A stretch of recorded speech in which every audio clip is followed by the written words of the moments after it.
Welcome to the Dan and Anton show. Let's go! Gooners therapy, yeah, we healing every week. From the Emirates raw to the facts that we speak. Yeah. Fire them cannons, hear the North Bank boom. Red and white waves, yeah, we lighting up the room. North London forever.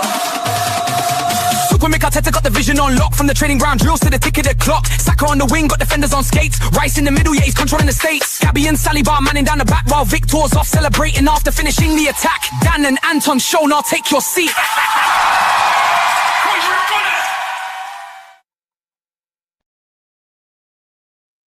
Still the best intro in all of YouTube. So what an intro that is, Anton, man. Big yourself up for that one, man. How you doing, my man? You good? I'm good. Welcome everybody in to the Dan and Anton show. And for everybody who thought the two of us would be running when Arsenal are in this state, will think again, because we are here and we are here with you for the next hour at least, talking about Arsenal. I'm good. How about you, my friend? Yeah, I'm not too bad, man. Really enjoyed the show yesterday. Big up everyone that watched the show yesterday, and hopefully some of you guys can come over today and support this new show that we've got. We're gonna be getting into it, guys. You know, me and Anton, we agree on a lot of things, but we also disagree on certain things. And one of the big things that we'll be getting to later is Kai Havertz, Victor Gyökeres, that conundrum. You know, this is the most important part of the season, with 5 to go in the Premier League, hopefully 3 to go in the Champions League. And we're going to be getting into it all, man. So listen, guys, make sure you smash a like. If you're watching over on Fire Them Cannons, smash the like, subscribe to Gooners Therapy. And if you're watching on Gooners Therapy, go on, subscribe to Fire Them Cannons. Anton, what have we got in store today? Well, I want to talk about it one more time, and then we want to put it in the rearview mirror. We've got to talk about Sunday. We fell short. Now, I want to take it this from a different angle as everybody else, because I actually want to talk about the game rather than the ramifications of the game, because I feel like, or the last 4 weeks, or Arsenal were bottling it, X, Y, Z. Like, I feel like we just got to kind of, I think, do this game a justice, because it was a really, really good football game between the best two teams in England. And look, we did fall short in the end, but I thought that the margins were very, very close. Dan, what did you feel about the game? Like, just run me through kind of your feelings on the whole thing. Yeah, so I was at the game, and you know what, it was a really good day. I was in two minds whether to drive there. It's a four-hour drive, or the train is just under 3 hours, about 2 hours 45 minutes. But it takes about an hour to get to, well, not an hour, but about 45 minutes to get to the train station. So you're looking at about 3.5 hours, kind of similar basically. But, you know, they was doing a Manchester Marathon on the day of the game. So it said, give yourself an extra 2 hours if you're traveling from London. And I just thought, I don't fancy driving for 5 hours before the game. So I went and parked up at the train station and got on the train. And in the end, I was glad I did, because there was loads of Arsenal fans on the train. Sat down, we had some beers. Everyone became optimistic. Anyone at the start of the train that was feeling a little negative, by the end of the train journey, they were all starting to feel optimistic. We've gone to the Piccadilly Tavern, which is a pub in Manchester, where more away fans, kind of for the away fans. And it was a good atmosphere. It was a really good atmosphere. Everyone was feeling like we could go there and do something. We made our way down to the stadium. I actually really like the Etihad Stadium as a stadium. I think it's a nice stadium. Last season when I went there, I was higher tier. This time I was lower tier, so I was right behind the goal where Kai Havertz misses that last second chance. And look, the game started. I thought they started better than us. They could have been 1-0 up quite early. They hit the post. But then we grew into the game. And of course, we get, you know, some people will call it lucky. I think we made that goal ourselves. Kai Havertz press, which we'll come on to. I don't think Gyökeres has that in his locker, to press in the way Kai Havertz does. I don't think he scores that goal. And I thought that was brilliant from Kai Havertz. It brought us back into the game. It changed the dynamics of the game, because if we don't score that, it could have perhaps they could have got a second, and it could have been 2 or 3-0. And if we would have lost that game 2 or 3-0 without even landing one punch, if we would have just got slaughtered, I think I'd be sitting here now saying maybe it's the end of the road for Mikel Arteta, and maybe the title is over. Because if you lose that 3 or 4-0 to your title rivals, you get after losing the cup final, it would have been a lot worse. However, that's not what happened. We stayed in the game with them, and we had big chances to go 2-1 up. Watching the highlights back, I can't believe we actually had 4 chances. I completely forgot about the Gabriel header, but the Eze moment, the ball comes. Odegaard, who I thought was brilliant yesterday. A lot of people need to listen. He's not been good this season, and he's nowhere near the level of what we know he can play at. But you have to judge on each performance, and I thought he was really good against Manchester City. He whips that ball in for Eze, does a great little turn, and I like seeing them two on the pitch together. And Eze, I was right behind that goal. It was a great atmosphere. The Arsenal fans were giving it our all, as we always do, especially in the away games. And he cracks the post, and I thought it was in. I was already in my head thinking about, are we going to defend now? Could we win this? What does it mean for us? But of course, it comes off the other side of the post and back out. And then Manchester City go and score.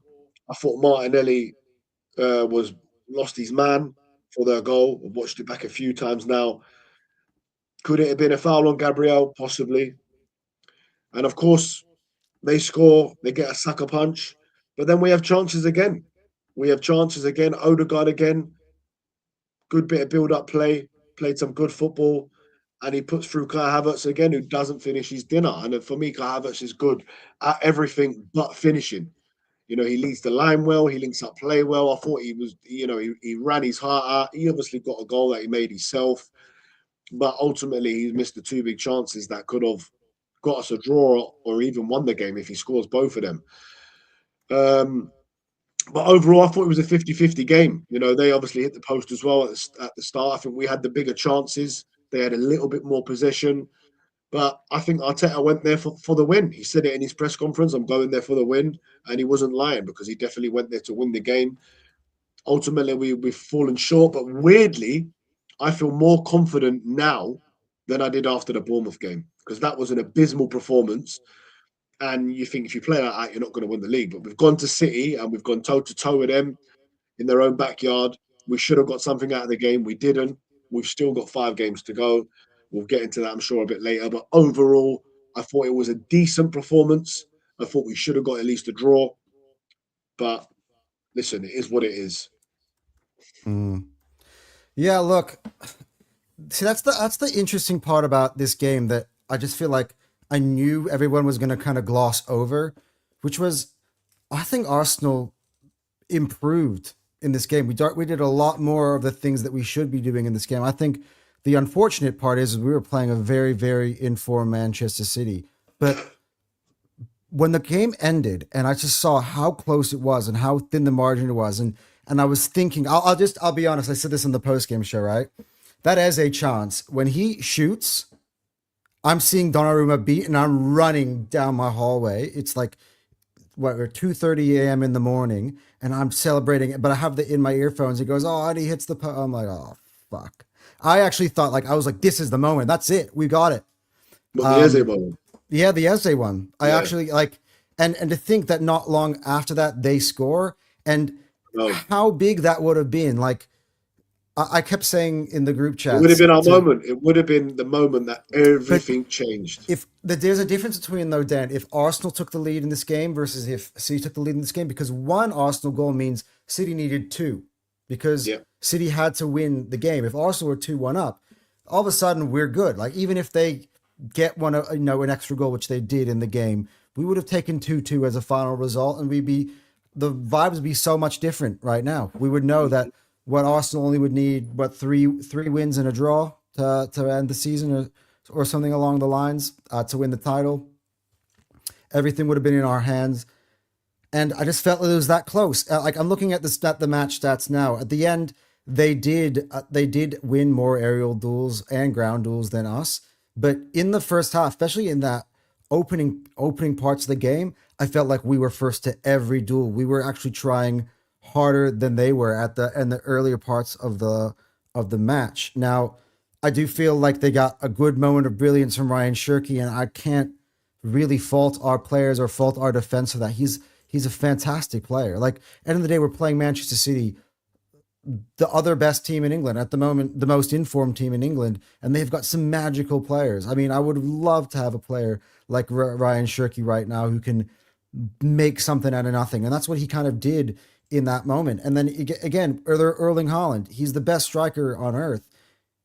How many times have you seen him make that run nonchalantly into the box and just coolly finish it in the corner? I've seen that goal from Erling Haaland at least 80 times in the last 3-4 seasons.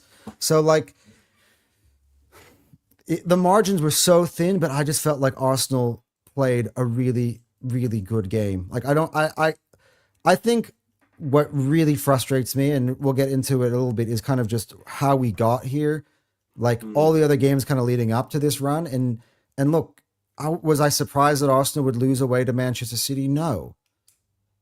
But the performance was a lot better and a lot more life in it than it was before. And look, you brought up Havertz starting up front. I actually said that I wanted to have Havertz start up front in this game for the reason that Manchester City really needed to win the game. And I felt like the more desperate they got, the higher that line would become, and we can hit them with a fresh Gyökeres off the bench, a fresh Martinelli probably later on in the game than what actually happened, bring him off the bench. I've been calling the whole year for Eberechi Eze to start on the left. I still believe our best team, and it's I want to get Dan's opinion on this because I feel like everybody keeps biting back at me when the entire year when I said it, especially when Trossard was in great form earlier on the season. I said Arsenal's best team involves Eze on the left, Odegaard through the middle, Saka on the right. Pick your poison up front. Mine is Gyökeres. We'll get into that debate later. But in terms of our wingers and our number 10, which I believe are the massive thing that's holding us back right now from being good offensively, that's what it feels like it needs to be. Because people were saying, hey, look at City. They've got Doku. They've got Semenyo. They've got Shirky. I could argue that, Eze, I think, overall has had a much better career than Jeremy Doku. Saka has definitely had a much better career overall than Semenyo. Right now I think Shirky is a level above Odegaard right now on form. But in career-wise, Odegaard has a much more fruitful career overall. That's on paper, that's a great 3. We've just never seen it. So that's kind of the part that just frustrates me, is that I know that we actually have the personnel to be good in attack. It's just never put together. And I think Arteta has a little bit of blame on that, because I feel like we've overthought that attacking lineup so much and we've tinkered and tried everything. But sometimes you just need to, like, right now, what City's doing is that they, in this run of wins, they've actually kept basically with the same lineup, with the one exception being Guéhi against us in the cup final because he wasn't available. And they've got that consistency right now. And I do think for all the injuries that we have, it's kind of kept us from being able to do that. But in terms of just having your main guys be first on the team sheet every single week, we need to be able to do that. That's kind of how I feel. I felt like the game was close. I felt, to be honest, emotionally, before we move on, and we'll get into some of the comments here. When I saw that City, and I don't know what you were seeing because you're at the game, City fans were selling Arsenal bottles. Terry Flores always talks about the football gods. And I was just like, if there ever were tempting the football gods, actually, when I saw the bottles, I'm like, we're winning this game today. Because the arrogance from them was just way over the top. And somehow it had to be punished some way. It just wasn't to be. And maybe that was me being a little bit hopeful and trying to gain motivation from somewhere. But I think that's kind of what hurt for me a little bit as well, is that they had the guy who was gagging on the bottle last week and everything. And I'm like, Arsenal, what are you going to do about it? And, he's the guy gagging on the bottle is making more videos. And that kind of upsets me a little bit, because I think we've allowed rivals and we've allowed them. And I think them they're allowed to. Like they're allowed to take the winner gets the spoils. But we've allowed everybody else to kind of just make us into a laughing stock again, even though we've been the most consistent team in England in all competitions. But this is the part of the season where it matters most, isn't it, Anton? This is what it is, and this is what Manchester City, obviously not last season, but the previous 2 seasons is exactly what happened. We've been here before. Everyone keeps saying 4 seasons. Last season, Liverpool ran away with it. We had injuries, and Man City weren't at the races either. It was Liverpool's season last year. But the other 2 seasons, we've been here with Manchester City. And I remember looking at their fixtures, it gets to this part of the season, and you start looking at Man City's fixtures more than you look at Arsenal's, because you're looking where can they slip up. And in seasons gone before, we've not even won our games. So I think the main focus now is on Arsenal to go and win our games. I want to see us on that front foot a little bit more. I want to see us go and take the game to Newcastle. If you could hand pick fixtures, these would be some games you'd pick. Newcastle are in the worst form. Their away form is abysmal. They are missing players. They don't have anything to play for. They can't get Europe. They're not going to go down. So I think it's a perfect game. It's at home, and I like the fact it's at 5:30 UK time, because everyone's been to the pub before. Everyone's had a drink. Everyone kind of loosens up a little bit. People will be out on a Saturday from 1 o'clock. So when the game against Bournemouth was a 12:30 kickoff, they're not even got out of bed, and you've got a big, massive game to play like that to potentially go 12 points clear. Crazy saying that now, when come tomorrow, we're probably going to be second in the table for the first time in a long time. But look, if we go and beat Newcastle, which I expect us to, and then Fulham is another team you would like to play. They're almost on holiday. They're not going to get relegated. They can't get Europe. And if we win those 2 games, Manchester City will then have to go back to the top of the table. They will have to beat Everton at Goodison or at the new stadium. So that's going to be tough for them on Monday night under the lights. So there's still every chance. There's still every single chance in this Premier League title race. Every single chance. But now it literally is 50-50 right now. Yeah. Let's get into some of these comments, should we? Yeah. All right, let's start. Start with Tyrell. It goes, "What's up, boys?" Yeah, the lad says Tools A Name 24.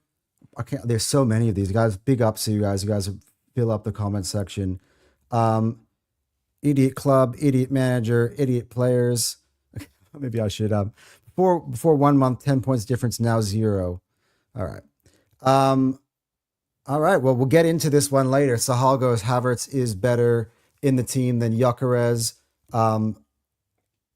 Definitely not watching you two without Realist Gunnar to rebut the nonsense that is sure to come to you guys. Well, look, I think Dan has had his fun. But at the same time, like we're just here to have regular football conversation. And by the way, I think Dan and I are more than capable of being fair and actually talk about things that are not going wrong. We're not sitting here and we're not, telling you that everything is rosy. Like you know what I mean? Like we can criticize this team as much as we want to. It's just more about just criticizing what has to be criticizing, but just not going over the top with it. I'm not saying that Dan does, but that's what me and positive Dan do. It's where do we go from here? That's what it is. Where does this team go from here? Arteta said they believe even more now after that. And I firmly believe that. You see Declan Rice saying it's not over. Listen, I think there may be a little bit of just that little bit of pressure maybe taken off as, you know what? It is what it is now. Going into that game against Newcastle, we will be second. So, yes, of course they have to win, but they're not in front. They've lost that game. That City game would have been in the back of their heads, was probably looking over them a bit, even in that Bournemouth game. So it really shouldn't have been. That's the it point shouldn't have that been, of really, course not. But that's the point that annoyed situation me is, about it. And Sahal says this really, really well. She says, if we even got a point against Bournemouth, we'd be in the driving seat. For yeah, me, this was what annoyed me, right? And I'll actually just use this kind of as a segue to kind of the next topic here. Where are we? We're gonna get.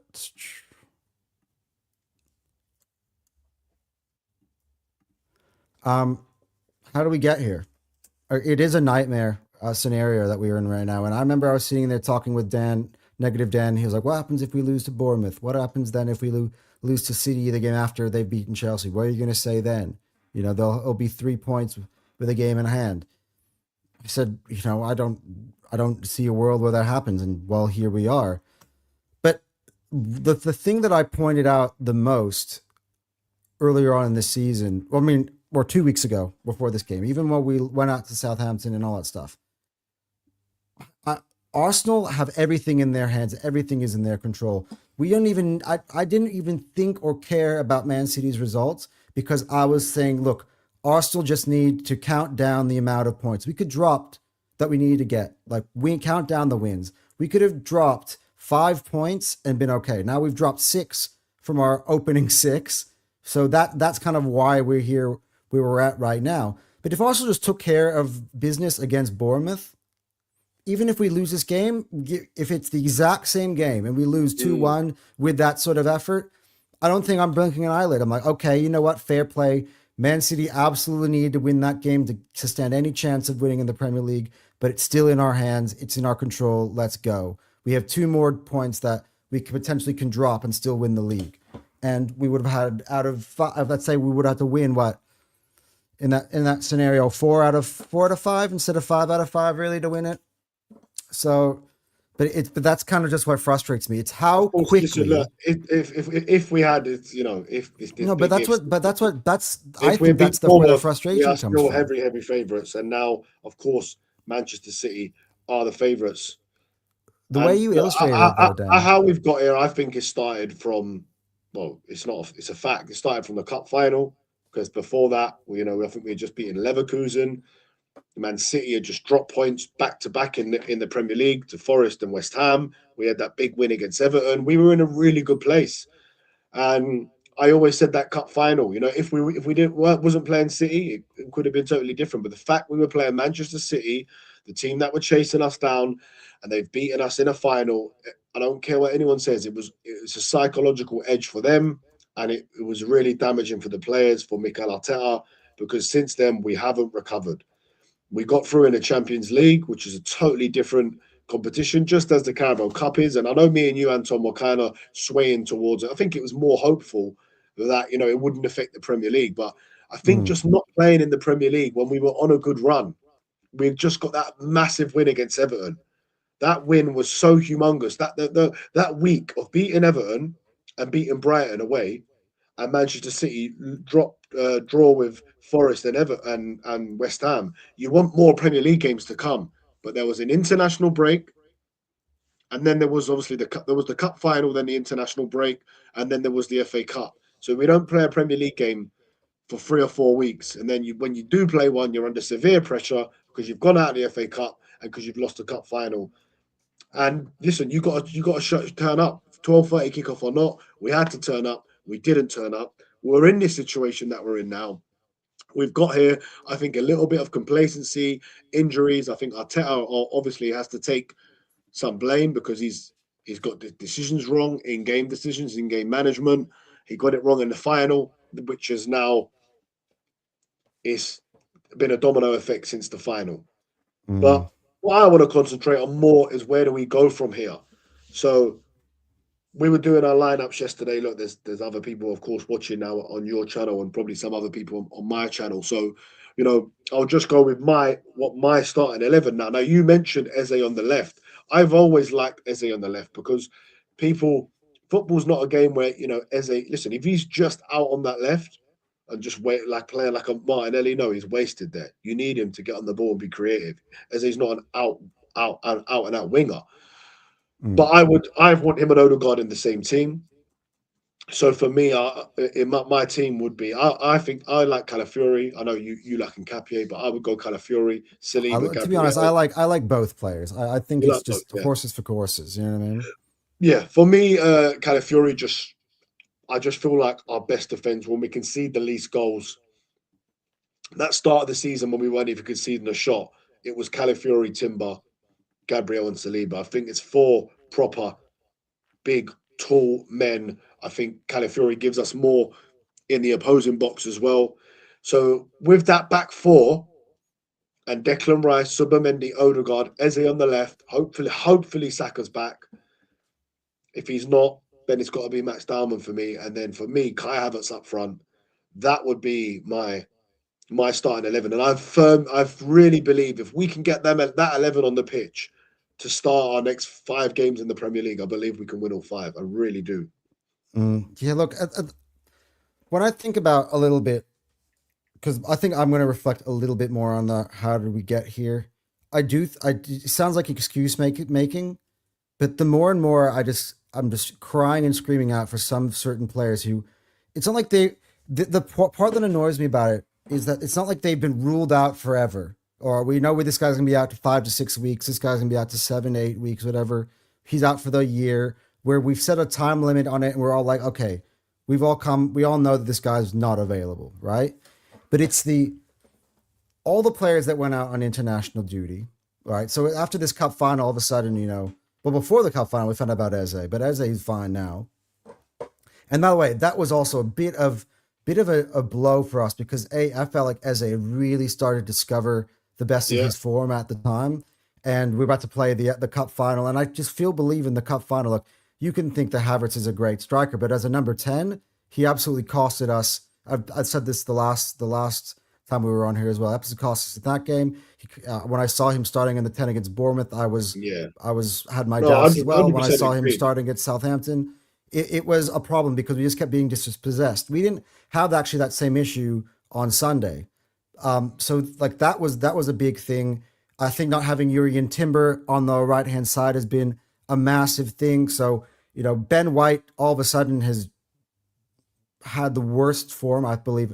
All of a sudden, Ben White is this player I can't rely on. Like it's gotten so bad that now we're playing Mascara out of position as a right back because we just don't trust Ben White. So like all of the stuff that Timber gives to us, we completely, when he was playing, took it for granted. Well, a lot of us were saying, oh, he doesn't give enough to us the attack. I want to see Ben White in there. Why is it still Timber? And you could see what Timber actually brings to you. He could shut down any winger, you name him, in the entire world, and he can absolutely take him out of the game. That would have been, I actually had to really hope that Timber was going to show up against Man City because there were reports that he would be in. And he wasn't there. Oh, I put in the wrong thing.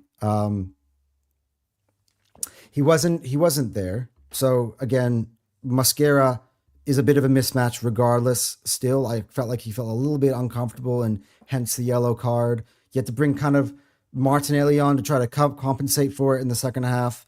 I mean, with the combination of the fact that Madueke wasn't good, but I thought you brought on Martinelli because you had Mascara on a yellow, and instead of just switching the fullback straight up because you didn't trust Ben White, we've put Martinelli in there for extra cover, and it would never have been a thing if Timber was in there. And it cost us for the goal.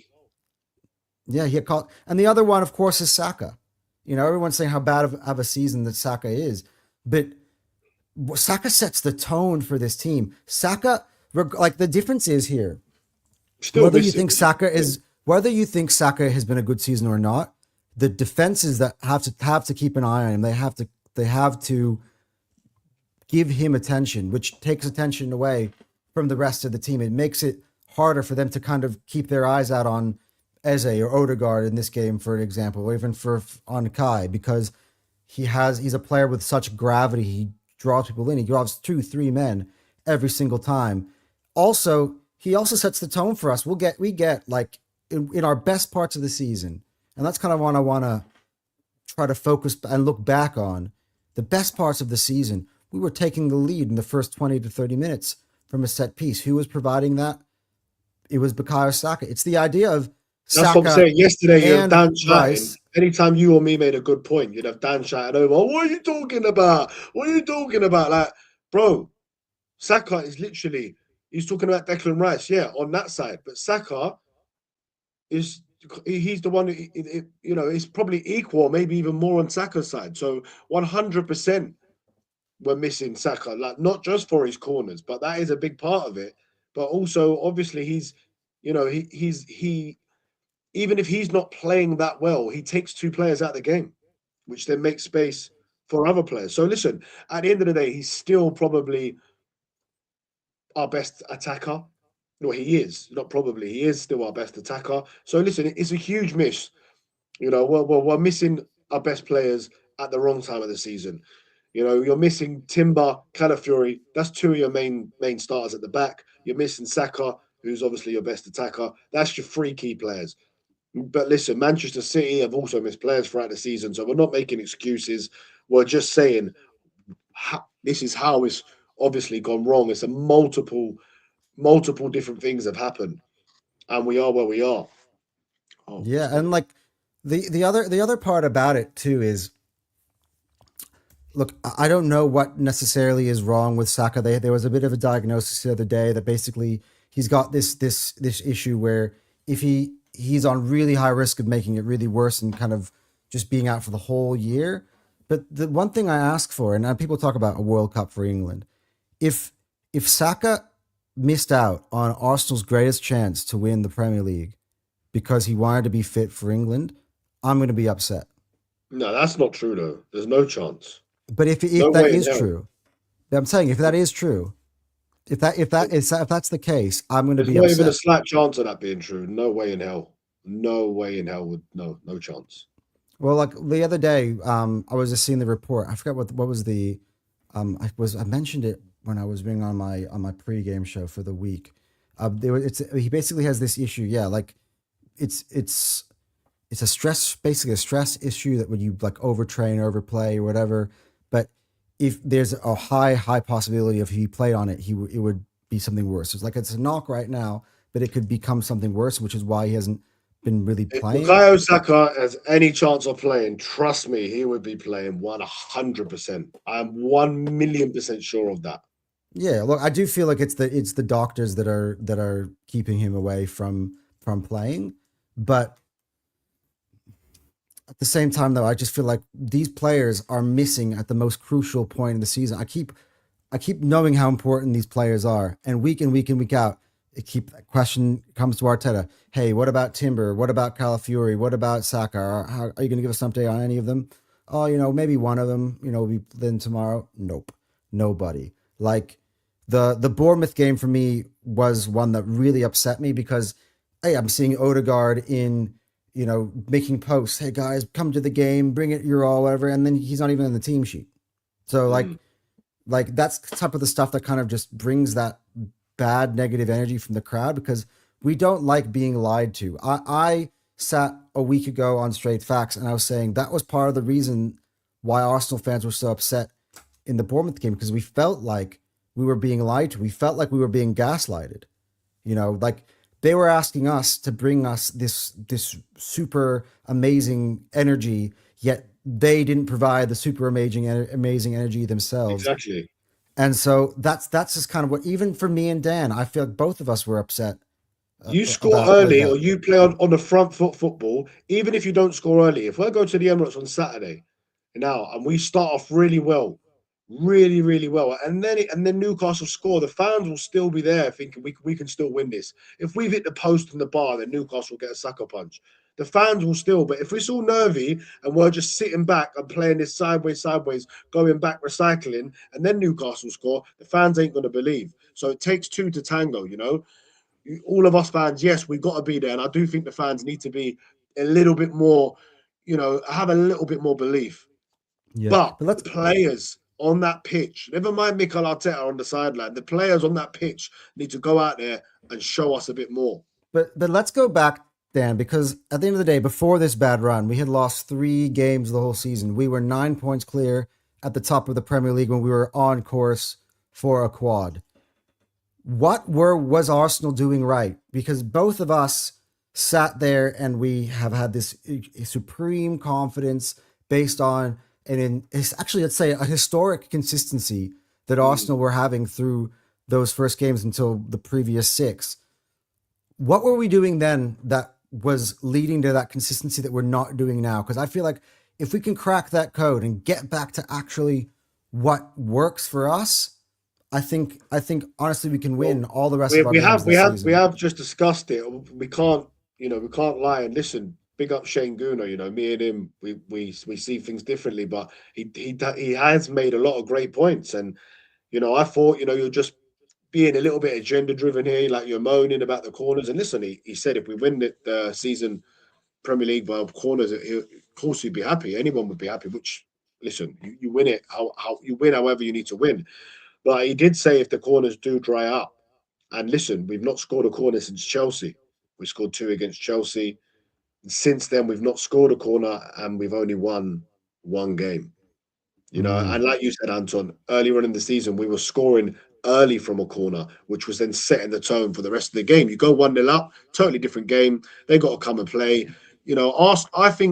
I think Arsenal, like you just said against Man City as well, if we had gone 1-0 up or 2-1 up, they have to score twice. And I think when we take a lead in a game, very hard to then get something against Arsenal. And if you look at all the games since Man City, obviously in the cup final, we go 1-0 down.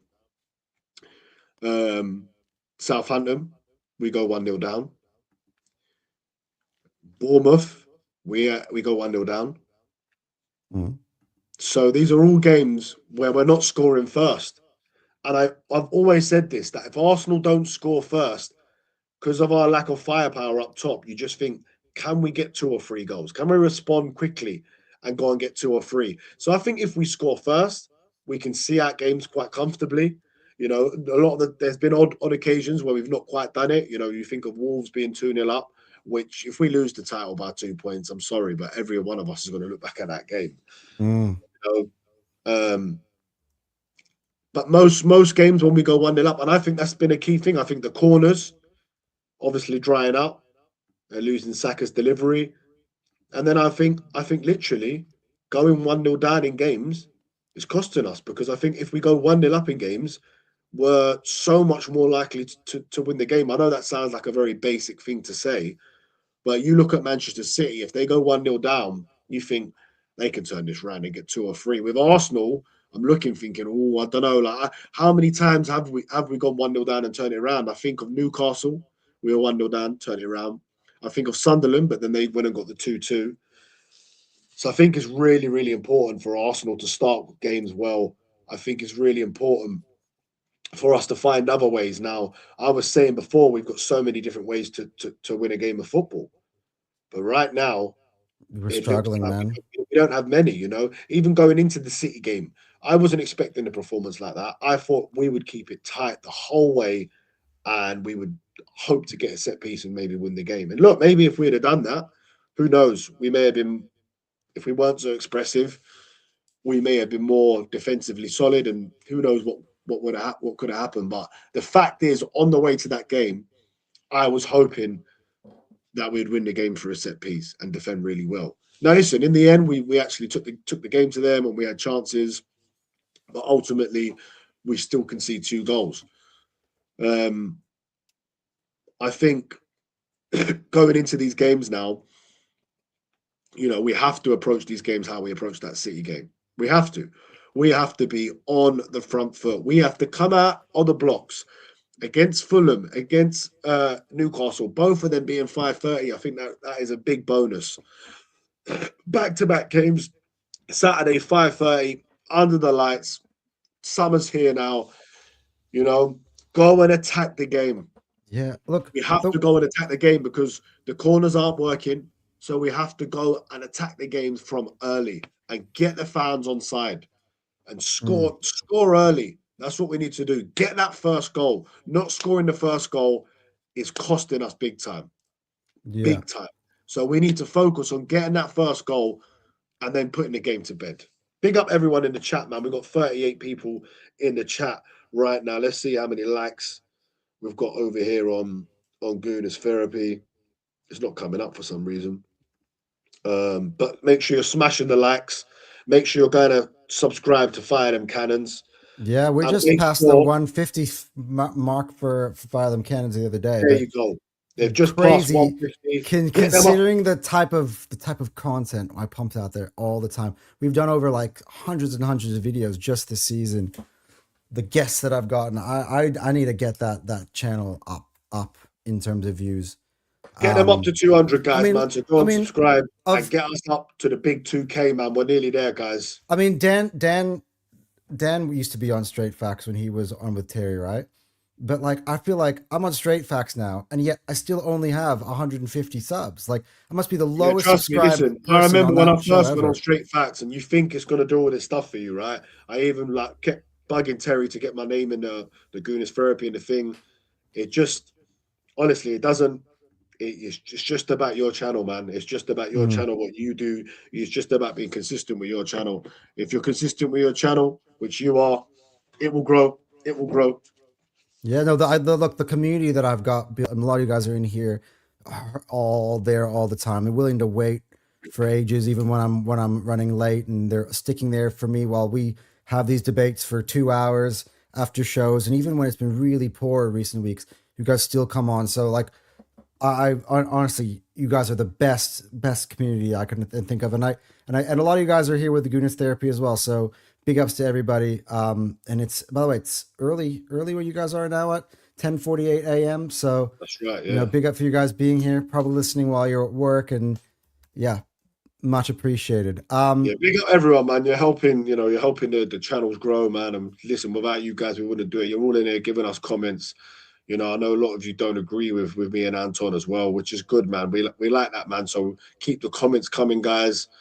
And yeah, just thanks for all the support, man. Make sure you smash the like though, because it's going to push this out for the algorithm. This is a new show, so we need as much help as we can get. Let's get into some of the comments in a second. I just want to make one kind of little point here, though, that listening to kind of stuff that you were saying. A lot of times when we have these debates, though, we're just talking emotionally and from the heart, and not really actually talking about the football or the tactics or what we're actually doing in the game. One thing that gave me a lot of encouragement early on in this City game that we weren't seeing in other games.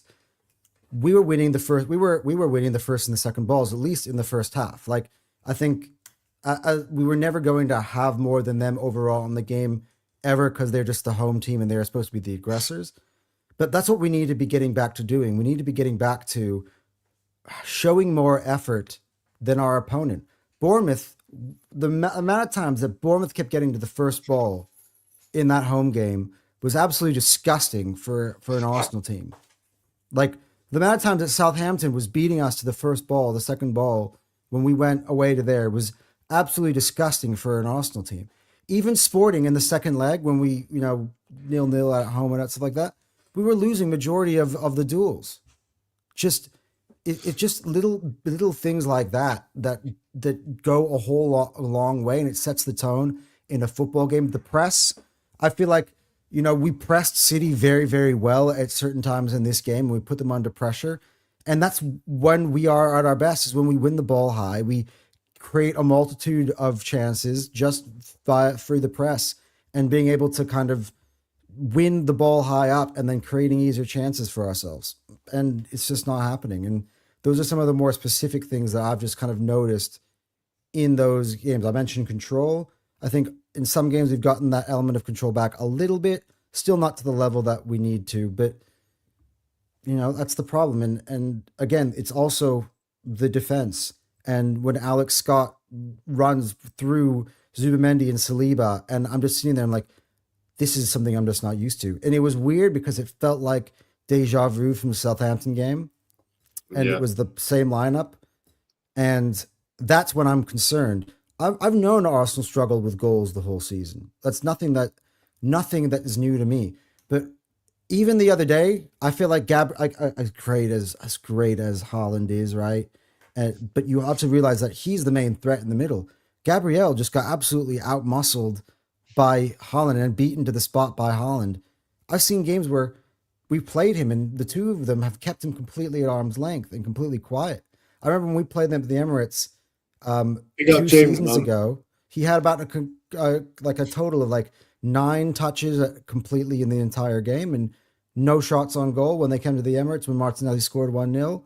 Like, we were capable of doing it, and right now it's not there. And I do feel the fact that we're getting beaten on the wings and we're getting these chances are coming in, you don't have a Timber there, plays a big part in it. So, you know, a lot of that stuff plays a key role into why we're struggling at the moment, I feel.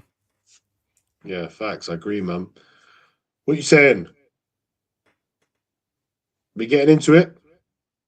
Oh, you want to get in? I thought we wanted to read some of the comments, or are we good with that? I think we're good. Is there any? I don't think there's been many.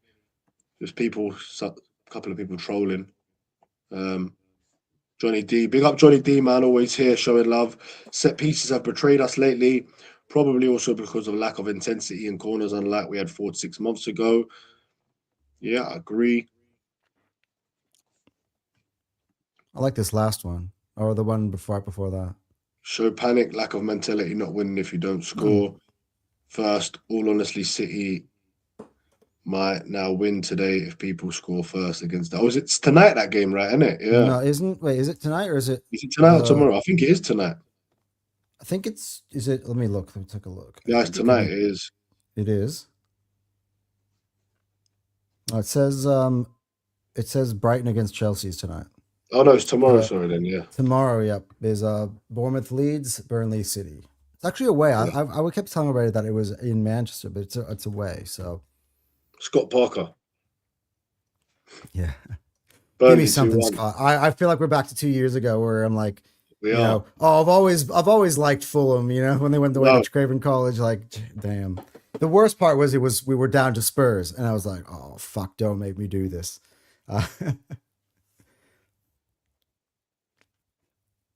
Right, let's get into it then. Kai Havertz or Victor Gyökeres up top. And guys, let us know in the comments.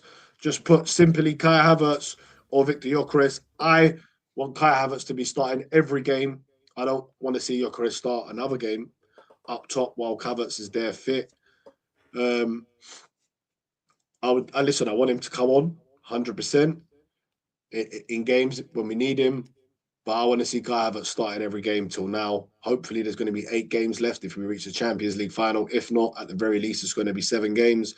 For me, I want Kai Havertz starting up top. Big up Ferrari Music. He's gone for Gyökeres. James, I'm not sure what James is saying the game's tomorrow yet. Daniel say Havertz. Anton say Gyökeres. Debate this, please. Yeah, we're going to get into it right now.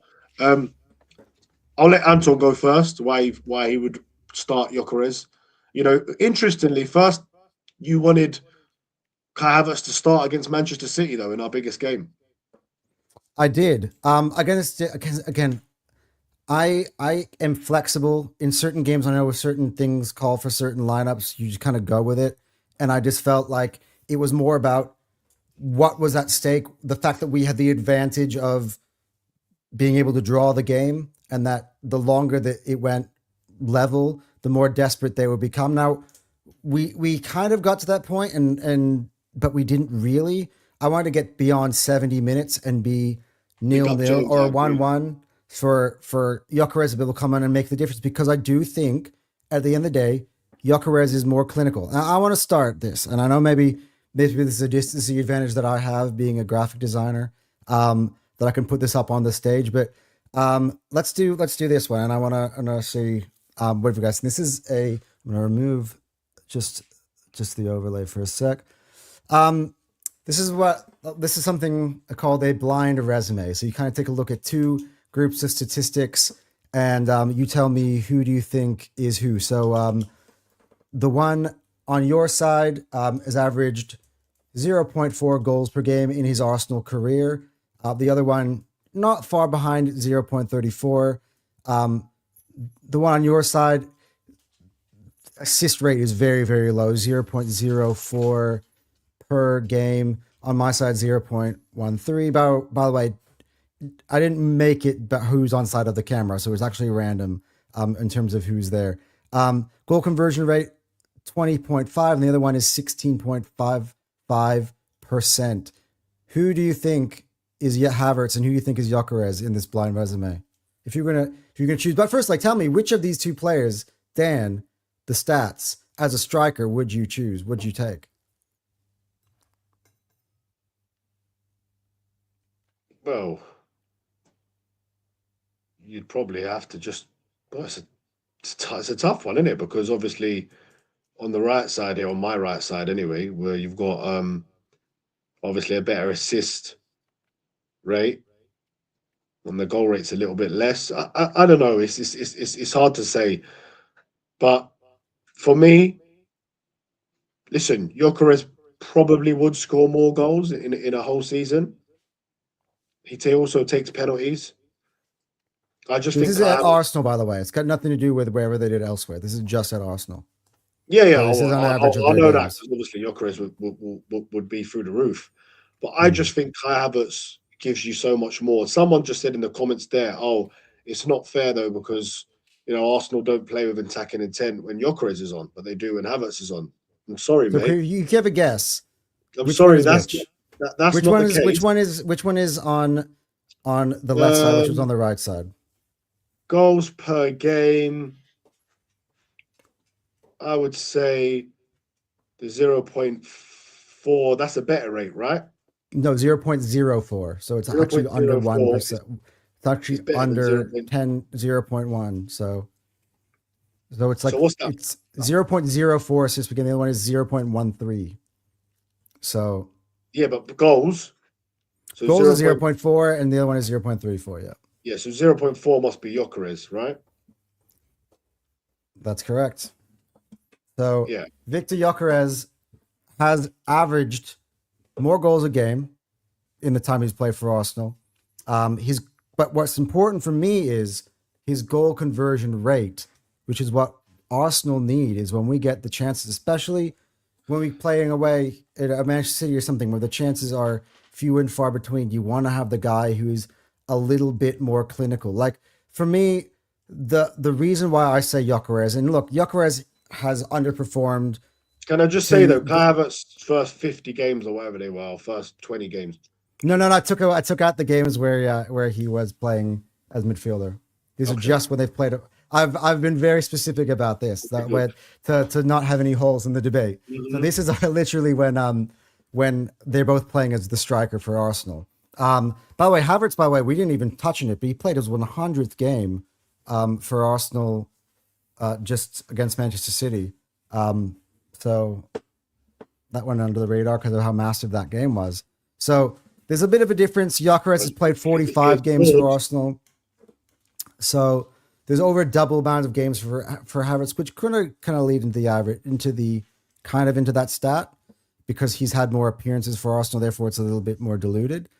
But the 20.5% conversion rate is what's important for me, because as much as I said I would have started Havertz against City, and he did. And by the way, it was the right call because he scored. He pressed Donnarumma. He got us 1-1, and I didn't cover that enough actually when we were talking about the game. But something that was a big positive for me is that Arsenal responded right away to going our biggest blow of the season, which was going 1-0 down in that game. And it took us less than 2 minutes to respond. So I do think he was vindicated for the Havertz thing. But what I would have done in hindsight, which would have been still kind of what I was going with, which is at the halftime, instead of Martinelli, I'd have been like, Havertz, thank you so much for your contribution to this game. You got us 1-0 up. Victor's going to finish this because I need somebody who's going to score me my second. And I need someone who can score me my second on the break. And when Declan Rice wins the ball back and gets it to Odegaard, and Odegaard threats Havertz through one-on-one, if that's Victor Gyökeres, Arsenal go 2-1 up in the game. It's just facts. That ball falls to him. I'm not sure he's in that position. It's a goal. But maybe. No, I mean he's scored goals in that position even this year. Think about Sunderland at home. Think about the games we saw him score for Sweden in the international break. Tottenham away. He scored these types of goals And I just think that when he gets in that position, I'm much more confident than him. I've always felt that Victor Gyökeres was going to be the guy. When we were 1-0 down against Southampton, he came on. He scored. He scored the crucial one against Bournemouth from the penalty spot. I think if Havertz starts against Bournemouth up front, I mean, he starts in the 10 in that game. But if he starts up front and I don't have Gyökeres in there to take that penalty, I'm a little bit more nervous without Bukayo Saka in terms of my penalty taker. We knew at the end of the season, and this was kind of always what I've been saying at the end of last season, we knew that Havertz, we've seen it, we haven't won anything, didn't work. We've seen Jesus, we've had him start up front, didn't win anything, didn't work. We needed a killer, a guy who can score a multitude of goals, he doesn't need to be the greatest baller ever. He just needs to be a good finisher, somebody who just can convert the chances that we create. The issue is with Arsenal this season, however, and that's why kind of this debate is kind of chalk and cheese at this point of the season, is that we've had a massive issue with our number 10 positions. We've had a massive issue with our wingers this season. We had a good period to the season where they were on good form, but for the most part, they've really been lackluster, especially in these last few games. For me, Gyökeres had just scored a hat trick for Sweden. He was in a fantastic goal-scoring form, and I just think I still believe he's the guy who can score us the goals and get us over the line. I also think that everyone has their role in the team. So for everyone at the end of the Sporting game when Havertz puts us up 1-0 and Martinelli assists, everyone goes, and I saw your mates on ATV. Oh no, Martinelli and Havertz, they've earned the start for the Bournemouth game. But I'm like, well, how did they contribute? Both of them coming off the bench. They're both bench players.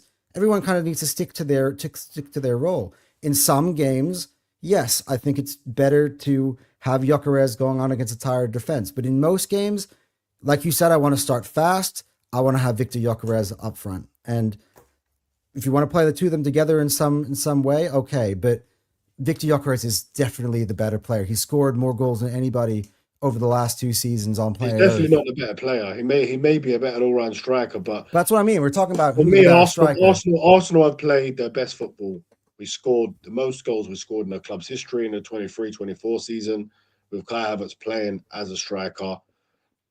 For me, we play more fluid football when Kai Havertz is on the pitch, starting up top. He's not been playing up front. He's been playing in midfield since he's come back from injury. I don't think he started one game up top. He came on up top against Sporting Lisbon. He's the reason we are now in the Champions League semi-final. He gets the winner. Crucial goal. And I'd say a bigger, all right, Gyökeres has scored a massive goal against Everton. I'll give him that. But I just think we play better football when Kai Havertz is on. He is a better footballer, 100%. No one can say he's not a better footballer. He's a more intelligent footballer. He's got a better touch. He links up the play better. The only thing he doesn't have, if you could combine the two together, Gyökeres is finishing and Kai Havertz everything else, I think then you've got a top striker. But next season we need another striker. That's for sure. Yeah, look, one thing I was arguing in the favor of Havertz was that we were playing against a Kuzanov who has struggled aerially, and that Havertz is better aerially than Gyökeres, and I could throw the ball up to him and he would win the ball for me, bring it down to everybody else, hold the ball up in certain respects in a away match like that. I get it. I absolutely understand. Like, this is somebody who's watched every Arsenal game this season and then watched it a second time this season. I've watched everything. I say to my brother, right?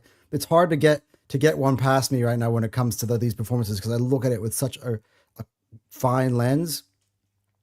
I do understand everything that Havertz brings to the team as a forward. And I do think that when you look at when Havertz, he plays with Germany, with Musiala, and he plays it with Wirtz, he's a player who can drop deeper into the midfield and sort of just get those other players playing and get them in the right positions. That's what he's good at.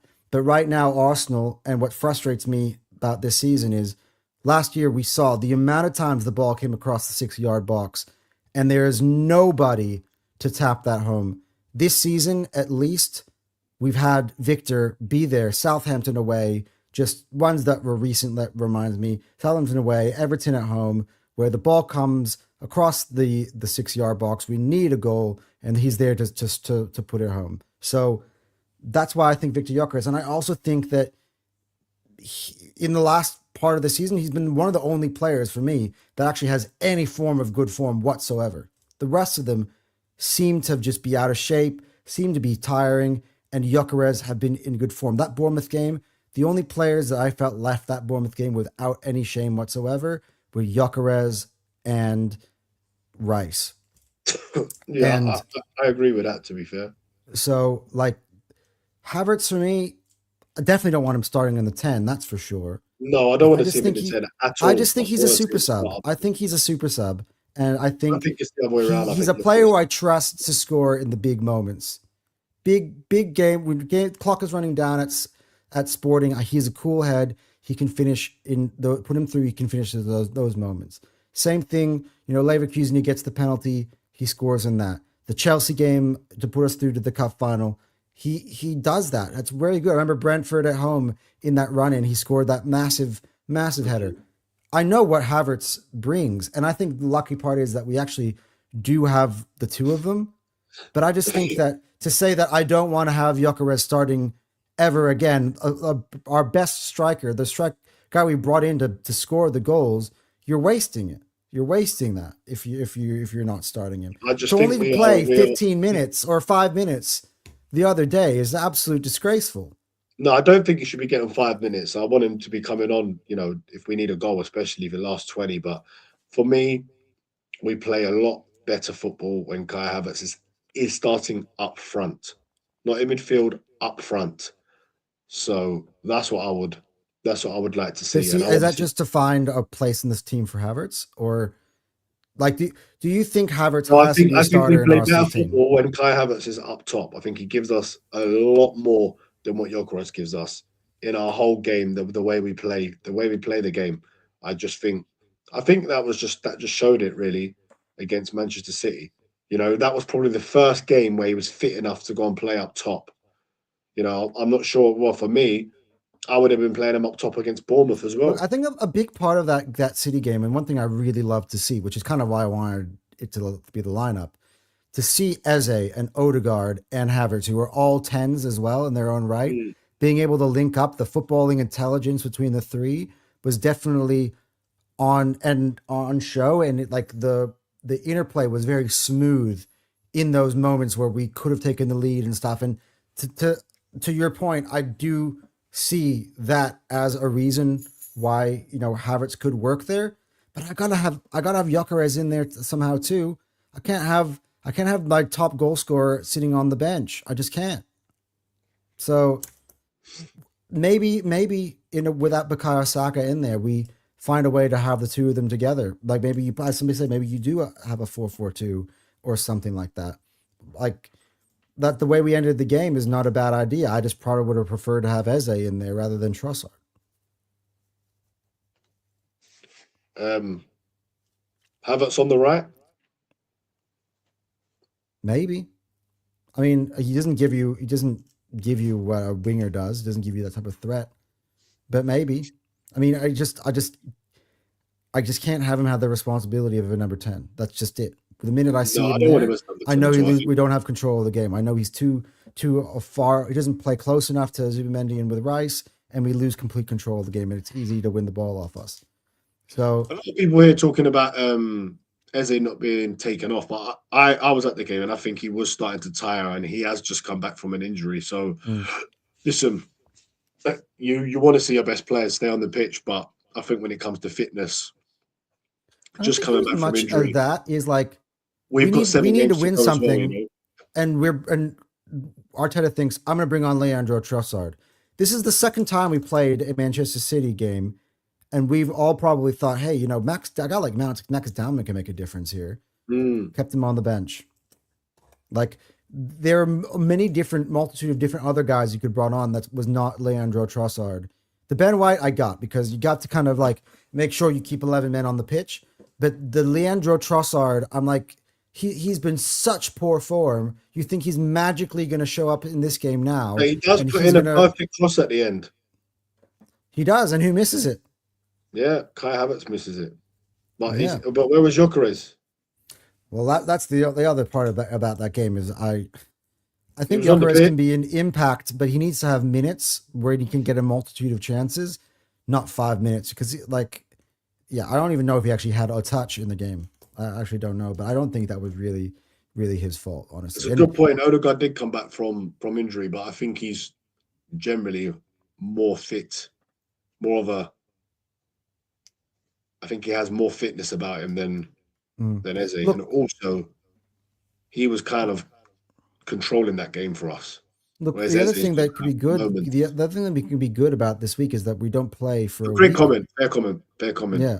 Pick up everyone, man. Make sure you're liking and subscribing. Anton, what have we got left? Because I've got to shoot in the next 5 minutes. Yeah, well, look, we might as well, as we look forward, turn the page to the weekend. It starts with Newcastle, and I said this on the show last night. I feel like we're at this point of the season right now, given our form, where before we start going through, hey, how many games are Arsenal going to win? How many games are City going to win? Can we win the Premier League? Can we win the Champions League? We need to kind of sort of come back to basics. And a lot of the stuff that we were kind of talking about already, but we just need to see a statement, an encouraging performance that leads to 3 points against Newcastle on the weekend. Because right after that, we play the Champions League semifinal away from home. Yeah. And we can't go into that without any momentum. Like I feel like the team, the players, the fans, everybody, we need something that can just spark the belief again, spark the momentum, because it's all about momentum. Right now we have none, and it needs to come from somewhere.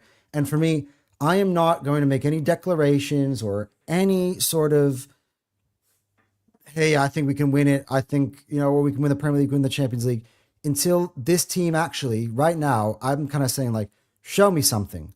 Give me something to believe in. And it's all about this Newcastle game. I wouldn't care about the Champions League game or any of the other ones. We need to start picking up 3 points, because that's all that we can do right now for the rest of the season. It's 3 points, 3 points, 3 points, 3 points. Arsenal and City, they both only won 4 games in a row. None of them have won 5 games in a row this season. So there was ever a time to do it, it's now. Yeah. How do you feel about the Newcastle game? Like they themselves haven't been on great form. They just lost 2-1 as well as home to Bournemouth also. The game before that, I believe that was also a defeat. In fact, Crystal Palace, about 5 minutes to go, were 1-0 down. They turned that around quick. Mateta double. Yeah, they're away. Part of that, they lost the Time Weird Derby as well. So they're not in good form either. Neither of these teams are in good form. It's a perfect team to face, but sometimes we do struggle against Newcastle. Eddie Howe will probably go defensively. Of course, he will. But listen, I think it's a perfect game to have. Like I said, 5:30 under the lights. We're going to be second going into that game. It's going to be huge pressure on us, but it may be a different sort of pressure. Now we are the chasers. For that day anyway. I expect us to get the job done. I think there will be a little bit of confidence taken out of that City game, just in the way we played. And I think we'll win the game. Yeah, look, one thing that I'll point out, though, this year, it's funny, people say that Arsenal doesn't operate well under pressure. Well, every time that the lead was 3 points or less this season, Arsenal have not lost a game. In December, whenever it was waiting for City to overtake us, they were 2 points behind, 2 points behind, 2 points behind. Arsenal never lost. And in fact, it was Manchester City who then started to drop points, Sunderland, Brighton, Chelsea. And that's when we got that first, initially, the one that led to that Liverpool game. Then, when it's a 2-point gap, essentially, right? We win against Brighton, they draw against Forest, and then we beat Everton, and they draw against West Ham, and all of a sudden that's where we kind of got our massive lead. Arsenal haven't lost. So I actually kind of like the fact that they're breathing down our neck now, because we've played our best football, our most consistent football when the pressure has been applied to us this year. It actually sounds crazy, but it's just factual.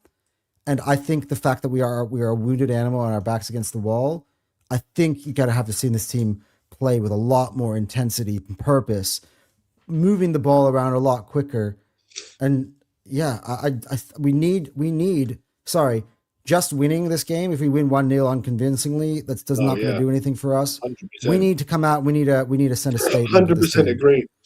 We need to create a multitude of chances. And you know what? We need goals. We need goal difference, man. So this could easily go down to goal difference. Quite easily could go down to goal difference because we are capable of winning 5 or winning 4 and drawing 1. And City could do the same. Win 5 and draw 1. It could be the same. We could win 3 and draw 2. They could win 4 and draw 2. It's easily possible to go down to goal difference. We're 1 ahead. I expect City to score at least 3 goals and go 2 ahead on goal difference. So then we need to go and beat Newcastle by a couple of goals, beat Fulham by a few goals. And then, against Everton away, I don't see them beating them by more than 2 or 3 goals. I don't see them going to Bournemouth and winning 3 or 4-0, So they have tough away games. Brentford, they may win these games, but they may be by 1 goal margin. We have Fulham at home, Newcastle at home, and Burnley at home. 3 games to really get our goals up. And listen, it's not looking like that because we're not scoring at the moment. However, Manchester City, I think, have only scored 1 or 2 more goals than us in the Premier League. So listen, we've still got a chance. We've still got a massive chance. Hopefully, we can start scoring from set pieces again. But more importantly, hopefully we can start scoring goals from open play. We just got to go and do it. Go and get the job done. Go and score some goals. Save your best football now for the end of the season. Take something out of that City game. Take something out of it that you created big chances against one of the best teams in the league, and go and create them same chances against Newcastle, against Burnley, against Crystal Palace, against West Ham, and go and win the Premier League. Yeah, I agree. Look, again, it's frustrating to have lost a 9-point lead and go to 0. It'll probably be 0 by 48 hours from now. But it's not like they're in front. We both have just as equal amount of. That's why I said it's 55-45 for us, because I just think we got the better schedule. I wouldn't want at this point to know that we're facing Everton away, given the form that they've been overall. I know they lost the derby, but overall their form has been good. They just slapped Chelsea there 3-0 only a few weeks ago. You have Bournemouth, who beat us and beat Newcastle in back-to-back games, both away from home, but they actually have to go to Bournemouth and play that game. And I think there's a point to prove on that side, because Antoine Semenyo plays for Manchester City, and I think that crowd is going to have something for him. It's going to energize them, so it could be a raucous atmosphere there. Aston Villa on the final day could be an interesting one. Brentford, we're missing out Brentford, listen, mate, physical team. They're fighting to get into the Champions League places. I'd much rather have our schedule than theirs, but again, it starts with Newcastle, because if you don't beat Newcastle this weekend, I'm sorry, but for the first time ever this year, I'm going to say that I think Man City will win the Premier League. Oh, 100%. 100%. Of course, I'm with you. I'm 100% with you. Maybe it's 1 week longer than everybody else had, and I would have done it probably had the performance been worse than it was on the weekend. But because the performance was better, 5 draws in a row, go and get another one against City. Hey, right. Boom. Absolutely. But I mean, Bournemouth was drawing games. Get us up over here. We've got 17 likes. Get us 3 more right now, please. Give us 3 more to get to at least 20 likes. Would really appreciate that over here at Gooners Therapy. And make sure you're liking on, of course, on Fire Them Cannons. Listen, it's been a good show. We'll be back next Tuesday. Make sure you're liking, subscribing, all of that good stuff. Thank you for watching the show. We appreciate it very much. I want to thank Anton for all of the graphic, the song at the start, everything. Really, really good stuff. And we will be back, guys. We will be back. Get your notifications turned on. We will be back very, very soon. One more thing before we close out. If Arsenal beat Newcastle next week, then we will do our, how many games are Arsenal going to win? How many games are Manchester City going to win? Just right now, I'm just not in the mood for it, which is why we haven't. No, 100%. But we're doing Boom, it next week. You got if us we up to win. 21. Thank you, guys. Appreciate it, man. That means a lot, man. Thank you, guys. Amazing. All right, guys. Enjoy the rest of your day, I guess. And we'll see you guys soon. Man. Catch up in a bit. See ya.